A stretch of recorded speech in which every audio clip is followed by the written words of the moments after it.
এবার পানিহাটির খবরে নজর রাখি। পানিহাটিতে ভুতুড়ে ভোটারের হদিশ পাওয়া যাচ্ছে। পানিহাটির 18 নম্বর ওয়ার্ডে ভুতুড়ে ভোটার নিয়ে তুঙ্গে তর্জা।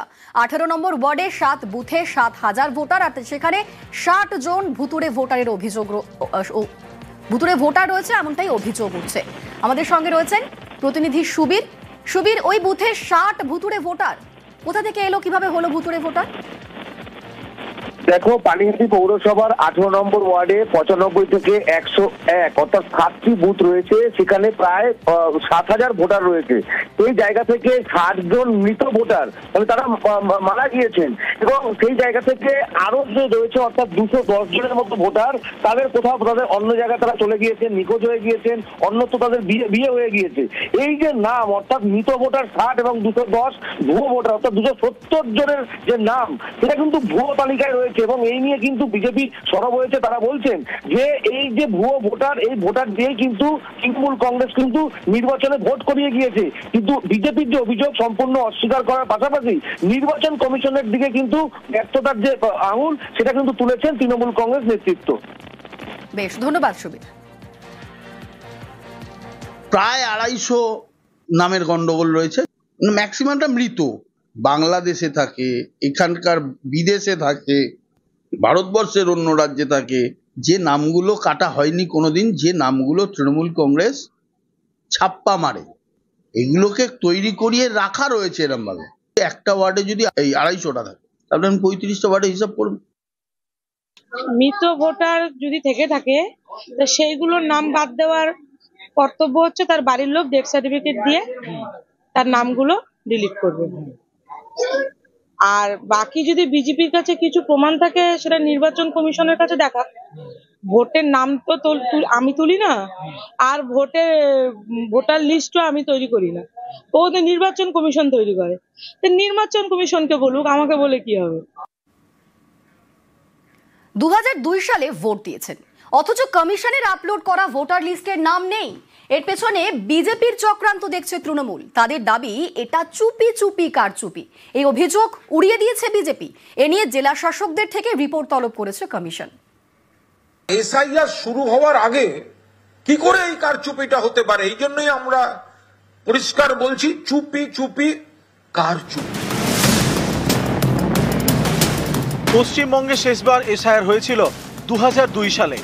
এই ভোটার তালিকার ভিত্তিতেই এবছর রাজ্যে এসআইআর হচ্ছে। কিন্তু 2002-এর তালিকা ঘিরে ভুরি ভুরি অভিযোগ, যেমন কোচবিহারের মাথাভাঙা। এখানকার পচাগড় গ্রাম পঞ্চায়েত এলাকায় একটি বুথে 425 জনের নাম 2002-এর তালিকা থেকে উধাও বলে অভিযোগ। 77-এ প্রথম ভোট দেওয়ার পরে এই দিনগুলো ভোট দিয়ে আসলাম, এখন দেখি ভোটার লিস্টে নাম নেই। 2002-এর যেটা আমরা খণ্ড লিস্টে বার করলাম, সেখানটা দেখলাম 847টা ভোট আছে, শিয়াল, কিন্তু 416টার বার হলো, বাকি নামগুলো নাই। মাথাভাঙা, ওখানে 2002 সালে মোট ভোটার ছিল 846।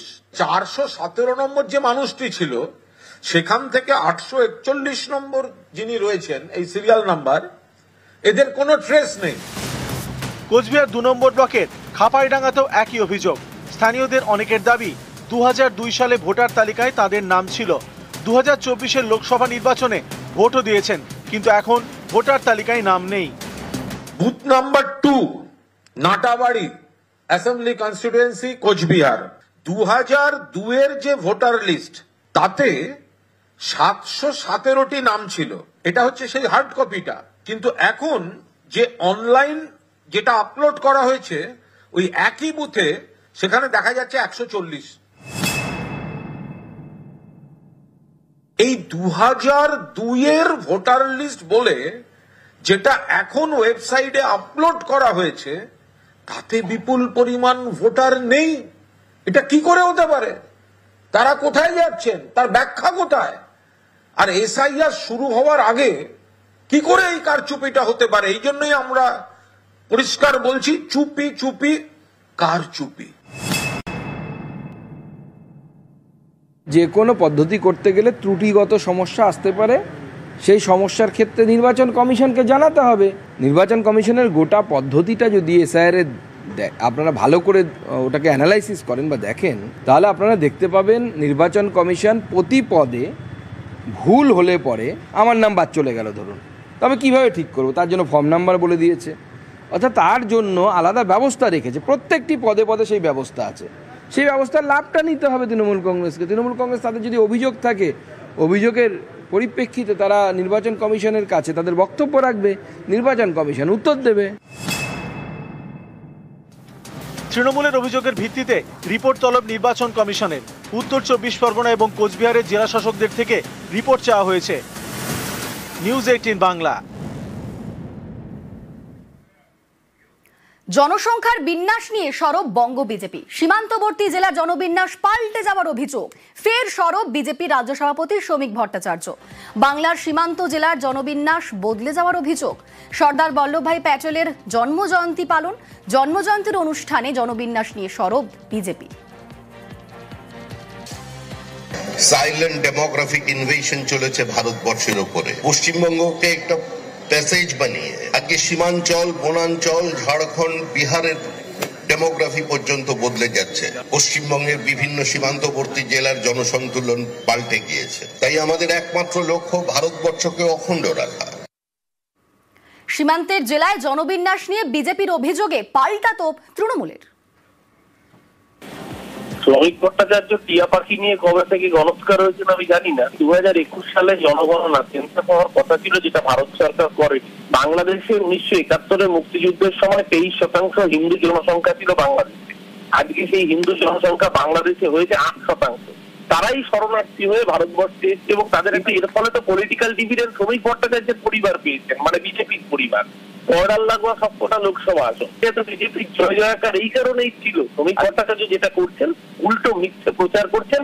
ওনাদের যদি মুরত থাকতো তাহলে সেন্সাস করতেন, দেশের মানুষের সামনে সত্যিটা সামনে আনতেন। চোলাইয়ের থেকে পুলিশের হানা, দাবাং মোড়ে জগৎবল্লভপুর থানার পুলিশ। আবগারি অফিসের কাছেই চোলাইয়ের রমরমা। গোটা রাত ধরে চোলাইয়ের থেকে অভিযান পুলিশের। প্রচুর চোলাই মদ নষ্ট পুলিশি অভিযানে। আমাদের সঙ্গে রয়েছেন প্রতিনিধি দেবাশিস। দেবাশিস, কি খবর? দেখো, এর আগেও কিন্তু আমরা দেখেছি জগৎবল্লভপুর থানার পুলিশের কিন্তু এইরকম ভূমিকা, যেখানে একেবারে নদী বুকে সেখানে বাহানা দেয়, সেখান থেকে চোলাই ব্যবসা বন্ধ করে। কিন্তু বেশ কয়েকদিন ধরেই দেখা গেছিল এই মাজুতে ভেঙে দেওয়া চোলাই মদ ফের নতুন করে চালু হয়। স্থানীয় বাসিন্দাদের অভিযোগ যে সেখানে আবগারি দপ্তরের একেবারে দপ্তর, তাদের যে অফিস, সেই অফিসের ঢিলচোরা দূরত্বে এইরকম ভাবে চোলাই ব্যবসা হচ্ছিল। রাতের অন্ধকারে বারবার আবগারি দপ্তরকে জানালেও তারা কোনো রকম পদক্ষেপ নেয়নি। পরবর্তীকালে তারা পুলিশের দ্বারস্থ হয় এবং গতকালই জগৎবল্লভপুর থানার ওসির নেতৃত্বে বিশাল পুলিশ বাহিনী সেই এলাকায় অতর্কিতে হানা দেয় এবং সেখানে চোলাই যখন জমাত করা রাখা ছিল সেই সময় সেই চোলাইয়ের মদগুলিকে বাজেয়াপ্ত করার জন্য যে বাইক ব্যবহার হচ্ছিল, দুটি বাইক ইতিমধ্যেই ভাঙচুর করা এবং তাদের দুজনকে আটক করা হয়েছে। তবে ব্যবসায়ীদের কাউকে গ্রেপ্তার করতে পারেনি। বাইকের নাম্বার ধরেই সেই চোলাই ব্যবসায়ীদের হচ্ছে। কিছু অঞ্চলে ফিয়াগাছির বাঁধে বেআইনি চুল্লুর ঠেক এবং চুল্লু বিক্রি হয়, তার অপর দিকেই ঠিক আবগারি দপ্তরের অফিস আছে এবং সেখানে আবগারির একটা গাড়ি দাঁড়িয়ে থাকে। অভিযোগ করার পরেও আবগারি দপ্তর কোনো রকম পদক্ষেপ নেয়নি। জগৎবল্লভপুর পুলিশ প্রশাসন এসে বেআইনি চুল্লুর ঠেক ভেঙে তছনছ করে দিয়েছে।